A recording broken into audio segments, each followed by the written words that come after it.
Joe Biden shows his true colors as a fascist leader. Mitch McConnell betrays Donald Trump and the Republican Party. The White House has just been caught directly working with the justice system to remove Donald Trump from state ballots. Thank you so much for liking and sharing these videos. It really helps me out, so thank you so much. It was just uncovered that the Supreme Court case, which seeks to disqualify Donald Trump from appearing on the ballot in Colorado, was linked to somebody inside the Biden administration. The case was brought by the group Citizens for Responsibility and Ethics in Washington, whose CEO is former DOJ trial attorney Noah Bookbinder, who is also a current member of Biden's Border Security Council. The group is now fundraising off of this so-called accomplishment, which actually blocks democracy and defeats the purpose of giving people one vote, one person, right?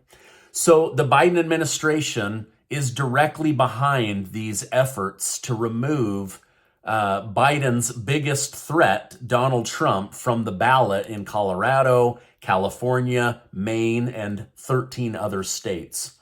This is disgusting to me, and I'll share even more examples later in this video. Florida's Governor Ron DeSantis has formally denied Vivek Ramaswamy's request for all Republicans to remove their name from Colorado's ballot in protest.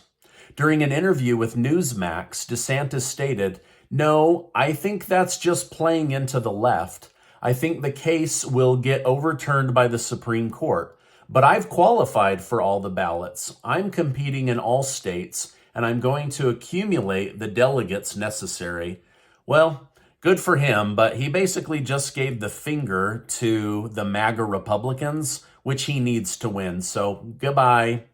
All right, while most mainstream Republicans have been outspoken against Colorado's decision, Mitch McConnell is among the few who has remained silent on the issue.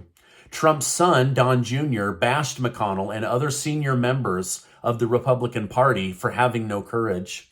Trump Jr. stated, "Of the four most senior members of the Senate, Senator John Barrasso is the only one with courage to weigh in against the radical left trying to do what it is to my father." The 2024 Biden-Harris campaign is doubling down on their efforts to frame Donald Trump as a modern-day Hitler. The Biden headquarters page on Twitter posted side-by-side quotes of Trump and Adolf Hitler, attempting to show the similarities between the two. While it's true that some of the same words were used between the two, the context is completely different. When Trump says he will root out his political opponents that act as vermin, or that illegal immigration is poisoning the blood of the country, he is clearly not calling for the genocide of anybody, but simply pointing out that change must happen in Washington, D.C. if we are to remain a country. However, by associating Trump with Hitler, the Biden administration is hoping to craft hatred for the former president and shape the political landscape in 2024. Former Trump attorney Rudy Giuliani has filed for bankruptcy after he was ordered to pay $148 million to two election workers whom he defamed in the state of Georgia. Giuliani's bankruptcy attorney claimed this decision should be of no surprise due to the magnitude of the penalties brought against his client. Now, Giuliani on the internet is worth $50 million. So he obviously doesn't have that kind of money, so he had to file bankruptcy. New House Speaker Mike Johnson has just pushed President Biden to use his executive power to speed up actions related to border security. In specific, Johnson wants Biden to end his catch and release policy, which incentivizes illegal immigrants to come to our country. So far, the Senate has failed to come to an agreement after Biden offered to somewhat curb the amount of migrants allowed into America each year. Now, I don't know why Speaker Mike Johnson would believe Joe Biden wants to slow illegal immigration. In fact, he's banking on it.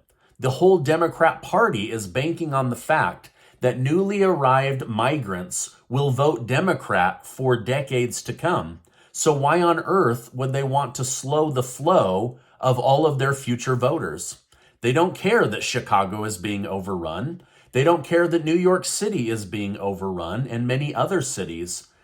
This isn't about doing what is right. This is about retaining power. That is the only thing that this is about. Now, here's even more proof. Presidential candidate Marianne Williamson, the woman running against Joe Biden, just announced that Biden and his team forcefully pushed her off the ballot in the state of Massachusetts, even though she met all of the requirements, and it goes directly against DNC election rules. This means that Joe Biden, like a dictator, just removed 7 million people in Massachusetts' right to vote for Miss Williamson instead of Joe Biden. But he removed that from them so they don't even have the opportunity to vote the way they want. But don't worry, Biden gets worse. I mean, like a fascist worse. He was also just caught colluding with the DNC to have his name only on the ballot in Florida, Tennessee, and North Carolina. Between these 4 areas, that's upwards of 40 million Americans that just had their election rights removed. He blocked RFK Jr. to the point where he had to leave the Democrat Party, and now he's blocking Marianne Williamson while he's also attempting to block Donald Trump. This man is evil. He is showing you who he is. By their fruits you shall know them. These are the fruits of Joe Biden. Now, I know many of you think that this is a Republican channel because I'm hard on Biden, but I'm actually a libertarian who believes that government should stay the hell out of my life and out of yours. I find politics to be disgusting, and what I'm seeing in Biden is awful. It is awful. This is not democracy. He is a dictator calling Trump a dictator. He's behaving like Hitler while calling Trump Hitler. Now, you need to help spread the word because Biden claims democracy is on the line because of Donald Trump, while he quietly rips away your democracy and smiles through his big, toothy, denture-filled mouth as if, I'm Grandpa Joe, I don't know what's going on. He knows exactly what's going on, and it's about stealing your votes. You guys, open your eyes and spread the word. Now, White House National Security Spokesman Admiral John Kirby just had a pretty embarrassing day after he could barely name any of Biden's foreign policy achievements. During a press briefing, CBS reporter Ed O'Keefe asked Kirby to name Biden's most important achievements. Kirby said, I've run out of time, and then talked a little bit about supporting Ukraine and Israel. The nervous spokesman then took to blaming Donald Trump for a lot of the problems that are going on around the world, even though it was Biden and the Biden administration that allowed the war to continue on in Ukraine, has pushed Russia and China to being best friends, and has also pushed the BRICS alliance together, which seeks to completely decimate the US dollar and ruin the United States financially without even having to fire a bullet at us. All right, now Hillary Clinton has just bashed Israel's Prime Minister Benjamin Netanyahu while visiting mourning Israeli families. Instead of uniting the people, Clinton took the chance to claim Netanyahu is more interested in politics than securing freedom for Israeli families. She stated, as long as the hostages are not the main and primary target for Israel, then everything that I or President Biden say or do is of little value. To suggest that Netanyahu doesn't care about these families who are hurting is incredibly disrespectful. Yes, he's going about it a different way, but he is doing everything he can to get these hostages released. And I believe that this is Clinton's own way of taking a jab at Israel while pretending to support Israel. Okay, now, Netanyahu has been pushing for a ceasefire. However, after proposing a 7-day deal with Hamas, the terrorist group has rejected the offer by demanding Israel stop its offensive and that they won't do a ceasefire. and are going to put the lives of the remaining hostages in danger. So Israel has to make a decision on what they want to do, but there are more people that need to be released and returned to their family. And at the same time, it's getting harder and harder to get humanitarian aid into the innocent Palestinians who don't want to be under Hamas and who don't want to be running for their lives every day. It's just awful to think about what we're living through. Anyway, this is my update for today. I'm sorry to be such a bummer and start you guys out early, but my gosh, open your eyes. Please spread the word. This is getting disgusting.